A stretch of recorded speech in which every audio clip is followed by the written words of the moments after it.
That down. Let's move on to this, shall we?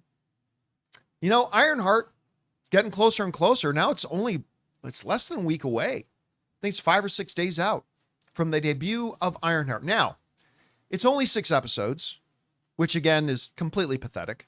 I hate it when, even the ones I like, I hate it when the Marvel shows do that, but still, whatever, 6 episodes. And like a lot of series, the plan was to launch with multiple episodes.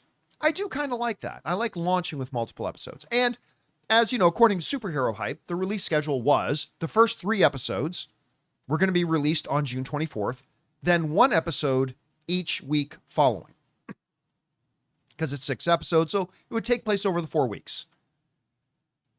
Well, in a move that I can only describe as screaming non-confidence, apparently Disney has kind of changed directions. It's now official, according to the Direct, that Marvel Studios will take a new direction for the MCU's next Disney Plus show by giving it a historic 2-part release. Instead of over 4 weeks, letting bad word of mouth get out there, they're now doing it over 2 weeks when it arrives. Over the years, Marvel has had an up and down run with its streaming releases, regularly adjusting its plans for how to deliver these premium stories to the public. Now, with Phase 5 about to end, thankfully, with a new episodic adventure, the trend continues to be a factor. Marvel Studios confirmed that Ironheart will be released in 2 parts, 3 episodes each. 1 on the 24th, and 3 episodes on the 24th. I assume then 3 episodes later on. All right. I am a fan of the MCU. And I remember when they first announced that they were bringing Riri Williams into the fold. I was a little hesitant because I'm getting sick and tired of everybody in the Marvel Cinematic Universe having to have an Iron Man outfit and every character being turned into an Iron Man spinoff. But I said, we talked about it a lot. Riri Williams was an incredibly interesting character.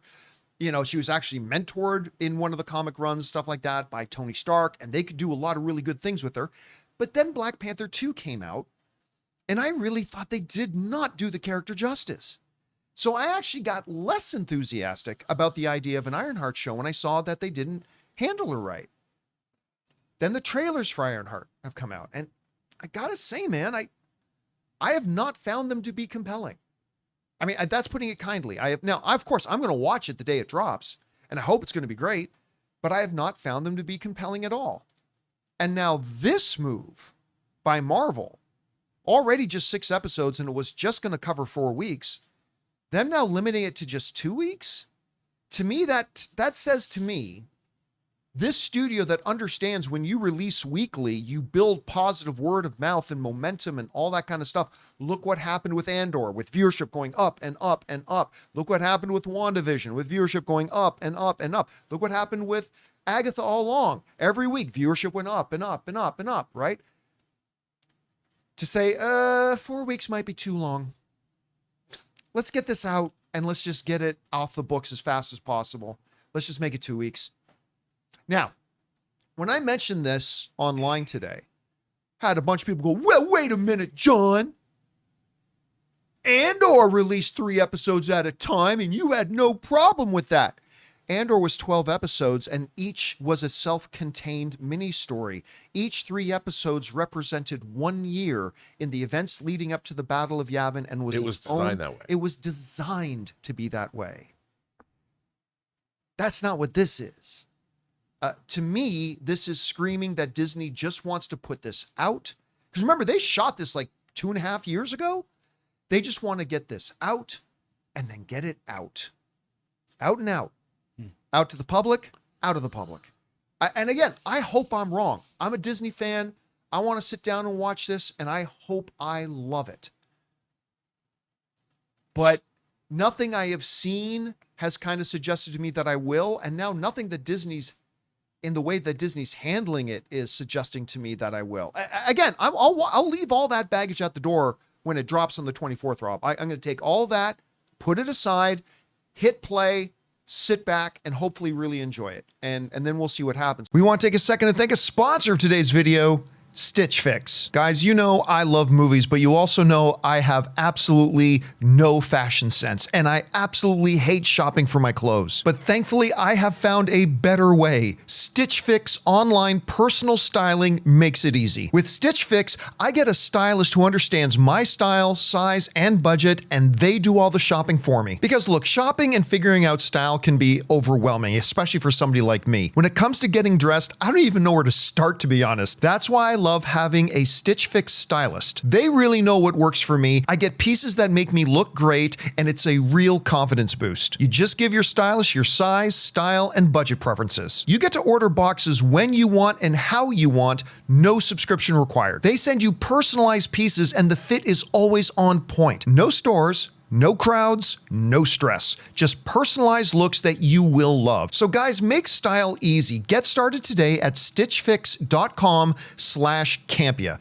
That's stitchfix.com/Campea. But anyway, Rob, you see the move Marvel's just made with Ironheart. What's your takeaway from it? Well, first of all, I think Screaming Non-Confidence is going to be the name of my ska punk Taylor Swift cover band. Nice. But I would say that I don't even know where that came from. Look, Shake it off, shake it off, da, da, shake it off, shake it off. Da, da, da. I can already hear it in my head. I know, right? It sounds like a good idea now. Although she's going to be in a lawsuit, I don't want to. I'll stay away from Taylor Swift. I don't want to get my emails entangled with hers. But I think that I think this show looks beautifully photographed. I hated the armor. The Riri Williams armor in Wakanda Forever. And I liked Wakanda Forever. I really enjoyed the movie. Yeah, I didn't like it as much as you did. I know. I saw it like 3 times in the theater. But the fact that Hot Toys, that makes every armor they can in die-cast for $400, did not make that armor as a figure, tells you something. And I think that this look, maybe this will surprise us, but Screaming Non-Confidence is what this is projecting.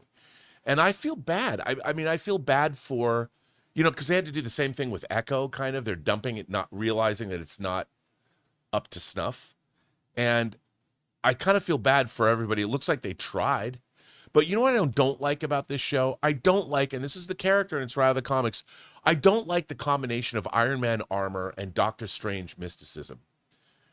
Just like I don't like the way the TVA has infected the MCU. I think they went way too far with the TVA, and it stops the universe from being... It's so weird to say this about the MCU when you have the Guardians of the Galaxy. You have Groot. In a world where Groot says, I am Groot, and everybody understands what that means depending on the inflection, to complain about the combination of mysticism and armor. But I'm going to do that, John. And I don't know. I just don't think that we needed this yet.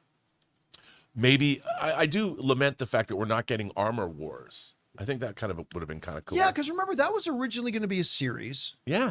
And then they said, nah. This is getting the movie treatment. Then they announced it was going to be a movie.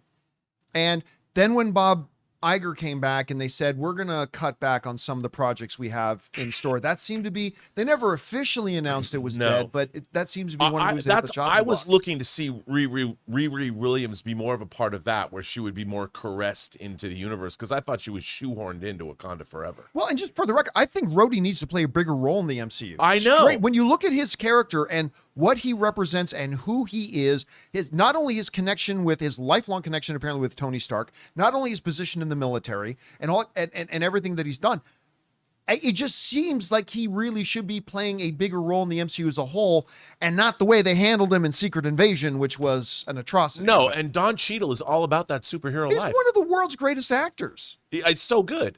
Plus, his armor, his Iron Patriot Was Mark awesome. II armor in Endgame was dope. Anyway, guys, question is for you. What do you think about this? They're now just going to only have the run of Ironheart cover 2 weeks and then get it out. To me, this is, again, screaming no confidence. But I've had a number of things I thought didn't look very good and then went in and watched it and loved it. Maybe that'll be the case here. I hope it is. Anyway, whatever you guys think about this, jump down into the comment section below and let us know your thoughts. Hey guys, thanks so much for watching this video. Make sure you like the video, leave a comment, and subscribe to our channel. And don't forget, we have a daily podcast called the John Campea Show podcast, available on Apple Podcasts, Spotify, or your favorite podcasting app of choice. Go and subscribe to it today so it'll be there when you need it.